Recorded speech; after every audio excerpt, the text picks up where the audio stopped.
인성교육은 어떤 교과에서 담당해야 할까요? 학교 인성교육의 핵심 교과는 도덕과입니다. 하지만 도덕교육만으로 올바른 인성을 갖춘 도덕적인 인간을 키워내는 데에는 한계가 있습니다. 인성교육은 모든 교과에서 실천할 수 있어야 합니다. 이 시간에는 교과교육과 인성교육을 통합한 교수학습 모형을 국어과를 중심으로 살펴보겠습니다.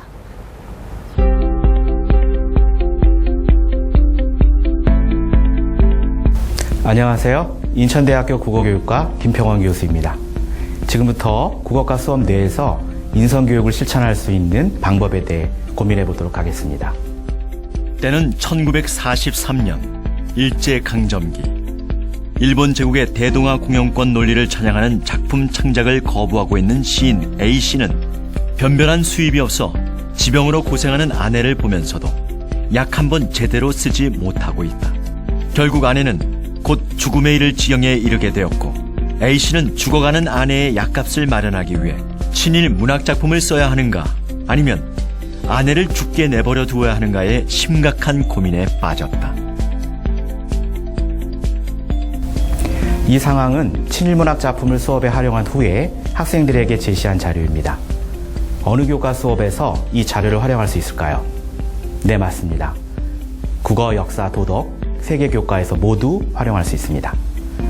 국어과에서는 친일문학 테스트가 탄생한 암흑기의 문학사를 이해하는 활동과 암흑기의 친일문학과 친일문학이 아닌 다른 작품을 비교하면서 감상하는 활동을 할 수 있습니다. 역사교과에서는 시인의 감정에 몰입하여 시인이 처한 시대, 즉 일제강점기를 명시적으로 파악하는 활동을 할 수 있습니다.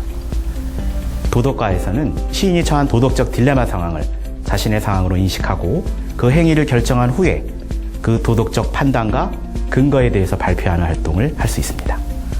이처럼 아주 민감한 소재임에도 불구하고 교사가 학습 활동을 잘 설계한다면 느슨한 형태의 교과 융합 인성교육을 실천할 수 있습니다. 단일 국어과 수업에서 인성교육을 실천하는 가장 간단한 방법은 무엇일까요? 맞습니다. 성실, 배려, 정의, 책임이라는 도덕과의 핵심 가치와 예, 효, 정직, 존중, 소통, 협력과 같은 인성 핵심 도목들 중에서 국어과 수업에서 다룬 텍스트와 관련이 있는 것들을 강조하면서 설명하는 것입니다. 예를 든다면 토의, 토론, 협상을 가르쳤다면 그와 관련된 배려, 책임, 존중, 협력을 강조하고 문학작품을 감상한 다음에는 정의로움과 정직함, 존중함을 강조하는 것이 이에 해당합니다. 하지만 이와 같은 물리적인 결합 방식, 즉 국어과 수업을 한 후에 도덕적인 가치를 강조하는 방식은 자칫하면 국어과 수업에 인성 가치와 덕목들을 방대하게 주입하는 결과를 초래할 수 있습니다. 인성교육이 중요하긴 하지만 국어과를 인성교육의 수단으로 활용해서는 곤란합니다. 교과교육과 인성교육은 단순한 물리적 결합이 아니라 화학적으로 융합하여 하나의 작품으로 거듭나야 합니다. 국어과 수업에서 인성교육을 실천하는 보다 적극적인 방법은 국어과의 인성 핵심 역량을 체계적으로 설정한 다음에 적합한 교사학습 모형으로 재구조화하는 것입니다. 이는 국어 수업의 본질적인 목표를 실현함과 동시에 인성교육의 가치까지 실천할 수 있도록 설정된 화학적인 통합 방식입니다. 국어과 수업에 반영한 인성 역량은 도덕과에서 정해주는 것도 아닙니다. 또 한 학자가 정할 수 있는 성격의 것도 아닙니다. 국어 교과 속에서 추구할 수 있는 인성교육 프레임은 국어 교육을 연구하는 학문 공동체에 의해서 합의된 내용이어야 합니다. 즉, 국어과 인성 핵심 역량을 학문 공동체에서 설정한 후에 출발하는 것이 타당합니다. 이미 국어 교과에서는 2012 개정 프로젝트형 인성 교육 과정을 설계하면서 국어과의 인성 핵심 역량을 8개로 규정한 바 있습니다. 이 국어과 인성 핵심 역량은 개인적인 차원, 대인 관계적인 차원, 공동체적인 차원으로 3가지 차원을 먼저 설정한 후에 각각의 차원에 해당하는 다양한 인성 덕목을 조사한 다음에 전문가의 의견을 수렴해서 선정하는 방식으로 제안되었습니다. 국어과 인성 핵심 역량은 개인적 차원의 자기 존중, 자기 통제, 자기 성찰, 또 대인 관계적 차원의 타인 존중, 공감, 소통, 마지막으로 공동체 차원의 책임, 참여의식 등 모두 8개의 인성 가치 및 덕목으로 이루어져 있습니다. 국어과 인성 핵심 역량의 특징은 개인 내적 영역인 자기관리 역량을 보다 세분화하고 있다는 점입니다. 국어과 인성 핵심 역량 중에서 책임은 도덕과의 핵심 가치이며 공감은 인성 핵심 덕목입니다. 개인 내적 차원의 자기 존중, 자기 통제, 자기 성찰은 인성 역량 중에서 자기관리 역량에 해당합니다. 타인 존중과 참여의식은 공동체 역량에 해당하죠. 소통은 의사소통 역량에 해당됩니다. 이처럼 국어 교과 전문가들이 분류한 인성 핵심 역량과 도덕과 인성교육 전문가들이 분류한 인성 덕목, 인성 역량의 명칭은 조금씩 차이가 있지만 본질적으로 인성교육을 통해 이루고자 하는 인간상과 역량은 매우 유사함을 확인할 수 있습니다. 2015 개정 교육과정 총론에서는 미래 사회를 이끌어갈 인재상으로 바른 인성을 갖춘 창의 융합형 인재를 설정하였습니다. 그리고 이를 구현하기 위한 핵심 역량을 6가지로 제시하였습니다. 6가지 핵심 역량으로는 자기관리 역량, 지식정보 처리 역량, 창의적 사고 역량, 심리적 감성 역량, 의사소통 역량, 공동체 역량 등이 있습니다. 각 교과 총론은 이 6가지 역량과 연계시켜 교과에 맞는 역량을 제시하고 교과의 특성에 맞도록 교육과정을 설계하고 있습니다. 인성교육진흥법에서도 이 6대 핵심 역량이 연계된 5개의 인성 핵심 역량을 강조하였습니다. 2015 개정 교육과정에서 규정한 국어과의 성격. 초, 중, 고 공통 과목인 국어는 국어를 정확하고 효과적으로 사용하는 데 필요한 능력과 태도를 기르고 비판적이고 창의적인 국어 사용을 바탕으로 하여 국어 발전과 국어 문화 창달에 이바지하려는 뜻을 세우며 가치 있는 국어 활동을 통해 바람직한 인성과 공동체 의식을 함양하는 과목이다. 2015 개정 교육과정에서 규정한 국어과의 성격을 보면 국어 활동 속에 바람직한 인성과 공동체 의식을 함양한다는 이른바 도덕함이 반영되어 있음을 확인할 수 있습니다. 2012 개정 교육과정에서 설정한 국어과 인성 핵심 역량 8개는 2015 개정 교육과정 국어과 6대 역량을 설계하는 데 그대로 계승되었습니다. 국어과 인성 핵심 역량 8개 중에서 개인 내적인 차원은 2015 개정 국어과 교육과정 중 자기 성찰, 개발 역량으로 반영되었습니다. 또 개인 대 개인 차원과 개인 대 공동체 차원은 2015 개정 국어과 교육과정 중 의사소통 역량과 공동체 대인관계 역량, 문화 향유 역량에 반영되었습니다. 이처럼 2015 개정 국어과 6대 핵심 역량 중에서 무려 4개의 역량이 2012년에 합의한 국어과 인성 핵심 역량과 관련이 있음을 확인할 수 있습니다. 이를 통해 2015 개정 국어과 교육과정은 인성교육을 실현할 수 있도록 최적화되어 있다고 평가할 수 있습니다.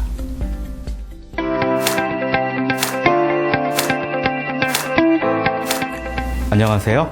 인천대학교 국어교육과 김평원 교수입니다.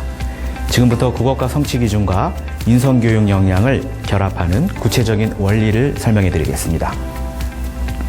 2015 개정 국어과 교육과정의 성취 기준들은 국어과 6개의 핵심 역량을 구현하기 위한 것들로 적어도 1개 이상의 역량과 관련을 맺게 되어 있습니다.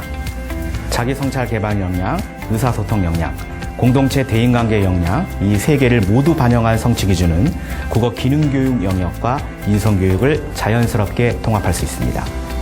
또 자기성찰 개발 역량과 문화향유 역량을 동시에 반영한 성취 기준들은 심리적 감성을 다루고 있는 문학교육과 인성교육을 통합할 수 있습니다. 국어교과서를 살펴보면 인성교육적 요소가 잘 반영된 경우도 있지만 대부분들은 국어과 성취 기준을 중심으로 교과서 단원이 구성되어 있습니다. 따라서 국어교육과 인성교육을 통합하기 위해서는 교과서에 반영된 인성 핵심 역량을 분석한 다음에 부족한 부분을 재구성해야 합니다. 보시는 화면은 인성교육적 요소가 잘 반영된 2015 개정 교육과정 중학교 교과서의 학습활동 사례입니다. 한번 살펴보실까요?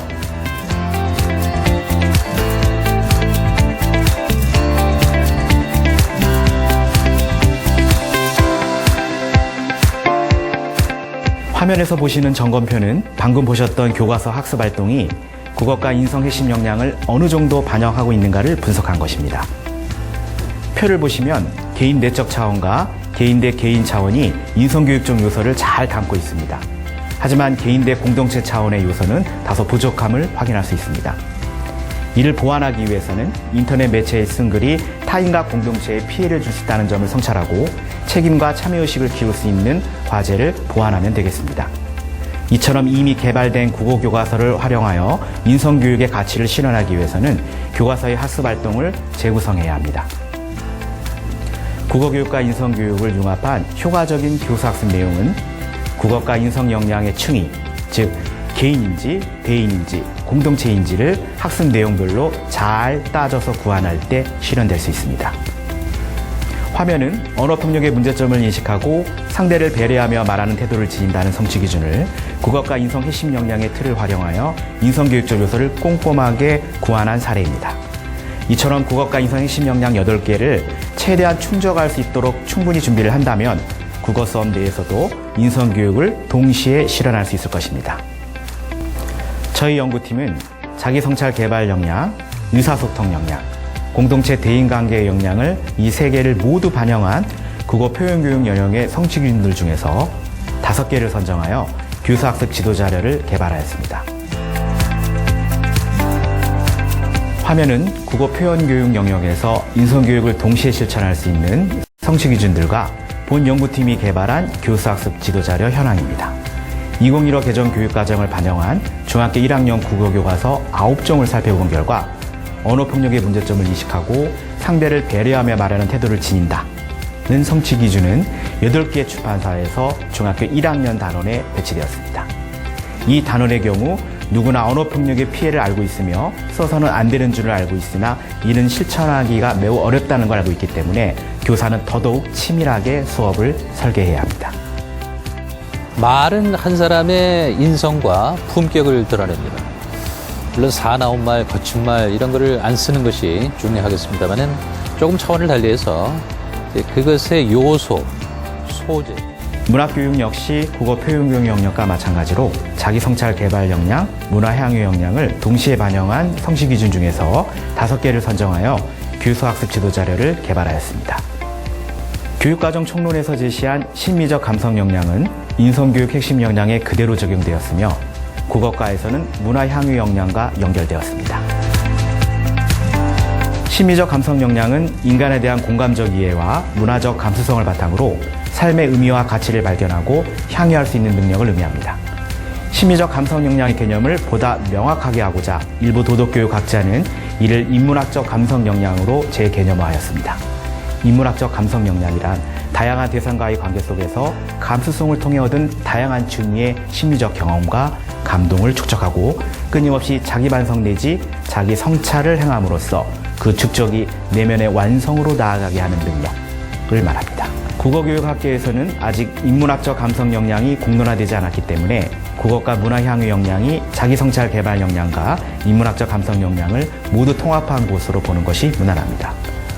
문화향유 역량이란 국어로 형성 계승되는 다양한 문화를 이해하고 그 아름다움과 가치를 내면화하여 수준 높은 문화를 향유 생산하는 능력을 말합니다.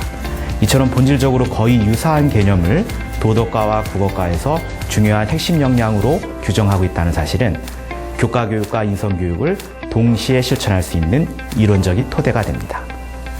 일찍부터 문학과 도덕을 주제로 한 다양한 연구를 하셨던 서울대학교 국어교육과 우한용 교수님은 대화와 공감 중심의 문학 수업을 강조하셨습니다. 이전에 그 텍스트 중심, 개인의 내면 중심에서 대화 중심 그리고 공감 중심으로 이 문학교육이 이루어져야 인성교육적으로 접근하는데 그게 대단히 좋은 효과를 가져올 겁니다. 문학교육과 인성교육을 통합하기 위해서는 인문학적 감성 역량과 문화향유 역량을 조화시켜야 합니다. 저희 연구팀에서는 국어과 문화향유 역량을 기본으로 인문학적 감성 역량을 반영한 공감적 문화소통 모형을 제안하였습니다. 공감적 문학소통 모형은 문학작품을 만나면서 예민한 감수성으로 다양한 가치를 내면화하고 자기 성찰을 통해 변화하는 자신을 성찰하는 것입니다. 공감적 문화소통 모형의 절차는 만남, 소통, 내면화 과정으로 구성되어 있습니다. 내면화 단계에서 작품을 감상하기 전에 나와 감상을 마친 후에 내가 대화하는 과정이 수업 설계의 핵심입니다. 학생들은 동료들과 함께 대화하는 과정을 통해 작품을 만나기 전에 내가 성장하였음을 스스로 내면화할 수 있어야 합니다. 문학작품을 만나기 전에 나의 모습을 정리하는 것을 제외하고는 만남과 소통 단계는 기존의 국어과 문학교사학습 이론과 큰 차이가 없습니다. 이 때문에 공감적 문화소통 모형은 기존의 국어과 문학교사학습 반본론에서 충분히 소화할 수 있습니다. 보시는 화면은 문학교육 영역에서 인성교육을 동시에 실천할 수 있는 성취 기준들과 본 연구팀이 개발한 교사학습 지도자의 현황입니다.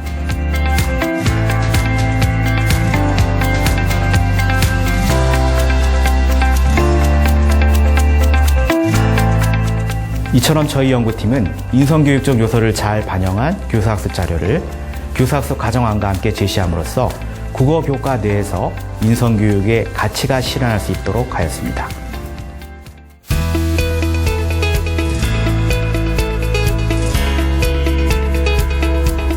이제 국어 교과서에서 연극이나 TV 드라마를 공부하는 시대가 됐습니다.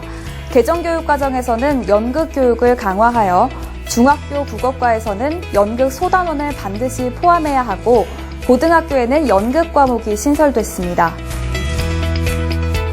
연극을 직접 기획하고 공연하는 활동은 타인을 이해하고 공감하며 나아가 배려하는 체험을 할 수 있다는 장점이 있습니다. 교육 현장에서 연극 대본을 직접 만들고 공연하는 프로젝트를 실현하기는 현실적으로 많은 제약이 있습니다. 이 때문에 국어과에서는 연극의 대본인 희곡을 공부하는 수준에 그치고 있으며 실제 연극 상연은 동아리 활동 수준에서 구현되고 있습니다. 중학교 자유학기는 국어과 연극 단원을 공부한 후 직접 연극을 기획하고 공연할 수 있는 좋은 기회입니다. 연극 대본을 학교 폭력이나 학생들 사이에 일어날 수 있는 갈등과 그 해결 과정을 다룬 내용으로 기획하고 이를 직접 공연한다면 국어과 내에서 인성교육을 실천할 수 있음은 물론 2015 개정 교육과정에서 강조된 연극 교육을 이상적으로 실현할 수 있습니다.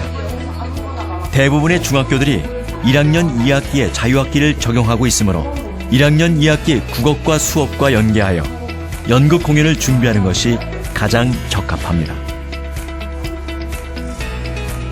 2015 개정 중학교 검정 교과서를 분석한 결과 모두 3종류에서 1학년 2학기에 연극 단원을 배치하였습니다. 이들 교과서를 선택한 중학교에서는 교과 수업과 자유학기 활동을 연계하여 연극을 기획하고 공연할 수 있습니다. 중학교 2학년이나 3학년 국어 교과서에 연극 단원을 배치한 교과서를 사용하는 경우는 교육과정 재구성을 통해 해당 단원을 자유학기로 이동하거나 1학기, 2학기에 다루는 교과서 체제를 활용하여 연극을 공연할 수 있습니다. 다음 거. 요걸로 한번 봐봐. TV 드라마 응답하라 1994는 4개 출판사의 국어 교과서에서 본문으로 비중 있게 다루었습니다. 이는 드라마 속에 반영된 세대 간 대화, 남녀 간 대화로 발생하는 갈등이 화법 교육의 제재로 사용하기에 적합하였기 때문입니다. 이제 국어 교육 현장에서 드라마 텍스트는 학습 활동의 매개를 뛰어넘어 분석하고 탐구하는 대상이 되었습니다. 최근 국어 교과서에 TV 드라마가 많이 실리고 있지만 교과서를 집필하던 시기에 유행하던 드라마이기 때문에 교과서를 공부하는 학생들은 별로 흥미를 느끼지 못하고 있습니다. 또 드라마의 일부 장면만을 활용하기 때문에 드라마 전체 맥락과는 맞지 않는 사례도 많습니다. 따라서 기존의 드라마 텍스트를 교육에 활용하는 것이 아니라 교육을 목적으로 한 연극이나 드라마를 직접 제작하는 것이 효과적입니다. 학생들 사이에 일어날 수 있는 갈등과 그 해결 과정을 다룬 내용으로 대본을 창작하고 이를 연극으로 공연하거나 드라마로 제작한다면 국어 교육과 인성 교육을 효과적으로 통합할 수 있을 것입니다. 그렇다면 교육용 연극과 드라마는 어떠한 수준과 형식으로 제작할 수 있을까요? 지금부터 인천대학교 김평원 교수팀에 의해 개발된 연극을 드라마로 제작하는 과정을 살펴보겠습니다. 이 드라마는 언어폭력으로 시작된 학교폭력이 교사 학부모 간 갈등으로 비화되는 과정을 담고 있습니다.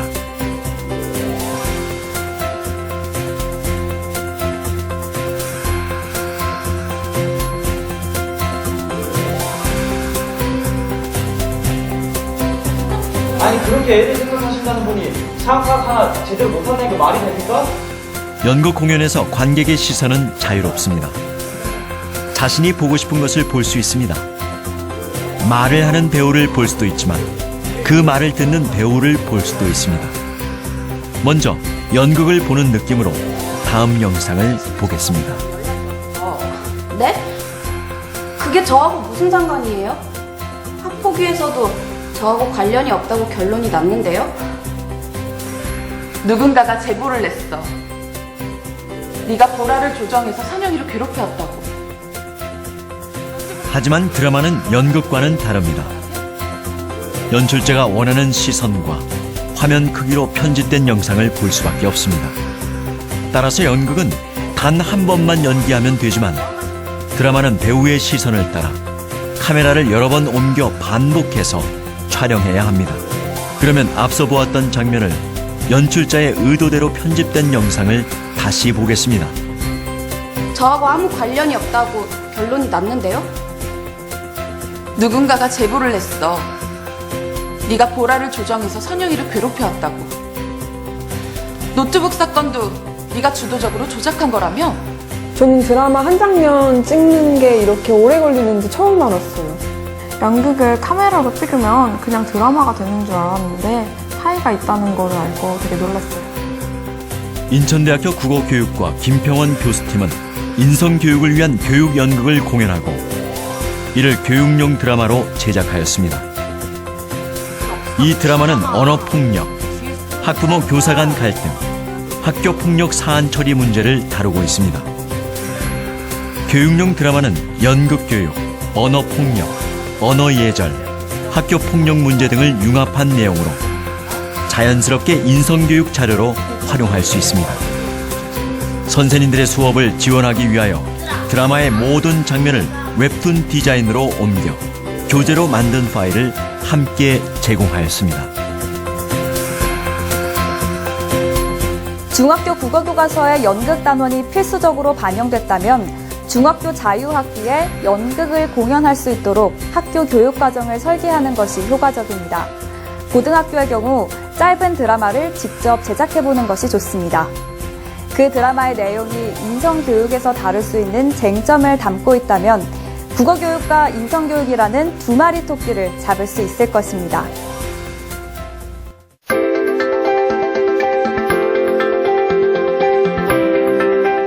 텔레비전 뉴스의 사건, 사고 꼭지를 보면 우리 사회가 범죄에 물들고 있다는 느낌이 듭니다. 네거티브 콘텐츠, 즉 부정적인 내용들은 학생들에게 교육상 좋지 않다는 이유로 대부분 교과서에서 배제됐습니다.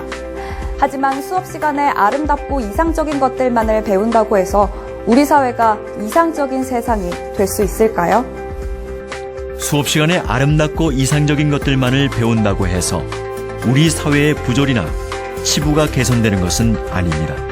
교사가 학생들의 수준을 고려하여 신중하게 수업을 설계했을 경우 부정적인 내용들은 오히려 학생들을 몰입시키는 좋은 계기가 될 수 있습니다. 그렇다면 네거티브 콘텐츠의 사례로는 무엇이 있을까요? 국어과의 사례를 살펴보겠습니다. 국어과에서 교육을 목적으로 활용할 수 있는 네거티브 콘텐츠는 욕설 담화, 표절 텍스트, 친일 문학 작품 등이 있습니다. 먼저 욕설 담화는 화법 교육 영역에서 활용하고 있는 네거티브 콘텐츠입니다.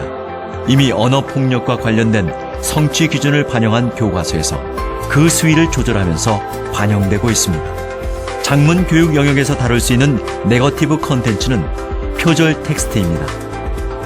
쓰기 윤리를 가르칠 때는 쓰기 윤리를 잘 준수한 모범적인 글을 제시하는 것도 중요하지만 쓰기 윤리를 준수하지 않은 부정적인 글의 유형을 세밀하게 분석하는 학습도 필요합니다. 표절 텍스트는 쓰기 교육과 인성 교육을 통합할 수 있다는 점에서 수업 자료로 충분히 활용될 수 있습니다. 문학 교육에서 다룰 수 있는 네거티브 콘텐츠로는 친일 문학 작품이 있습니다. 일제강점기에 많은 문인들이 일본을 찬양하는 작품을 썼다는 것은 주지의 사실이지만 친일 문학 작품이 생소하게 느껴지는 까닭은 문학 교과서에서 배제하였기 때문입니다. 작품을 다루다 보면 작가의 친일 행적과 관련된 논의로 빠져 교육의 장으로 끌어들이기에는 부담스러운 내용이지만 친일 문학 작품은 교사가 치밀하게 수업을 설계한다면 문학교육과 인성교육을 통합할 수 있습니다. 이미 방송된 뉴스 텍스트들은 언론사 데스크의 게이트키핑을 통해 이미 사회적으로 널리 알려야 할 가치가 있는 컨텐츠로 평가받은 것들입니다. 방송 뉴스 텍스트는 익명성을 보장할 수 있도록 모자이크 처리되었으며 다양한 자료 화면을 기자가 해석한 설명과 함께 제공되고 있습니다. KBS 한국방송 뉴스 텍스트를 활용할 경우 학교폭력 예방교육은 물론 인성교육 자료로 유용하게 활용할 수 있습니다. 뉴스나 언론 매체의 인천대학교 김평원 교수연구팀은 인성교육용 뉴스 텍스트 활용 자료 20편을 제작하였습니다. 수업에 활용할 수 있도록 뉴스 텍스트를 설명하는 영상을 5분 이내로 편집하였으며 모두 20편으로 구성되어 있습니다. 교사는 20편의 영상 대본을 참조하여 수업에 활용하기 적합한 자료를 선택하여 활용할 수 있습니다. 지금까지 우리는 국어과 수업의 목표를 달성하면서 동시에 인성교육이 추구하는 이상을 실현할 수 있는 방법에 대해 고민해봤습니다. 궁극적으로 인성교육은 국어과를 비롯한 모든 교과에서 실천해야 할 것입니다.